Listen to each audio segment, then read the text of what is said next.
وكان الله غفورا رحيما. ومن تاب وعمل صالحا فإنه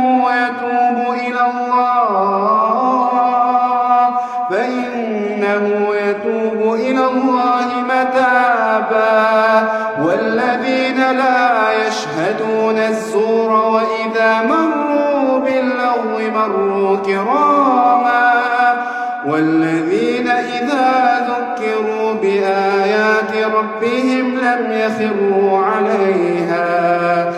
يخروا عليها صما وعميانا. والذين يقولون ربنا هب لنا من أزواجنا وذرياتنا قرة أعين وجعلنا للمتقين إماما.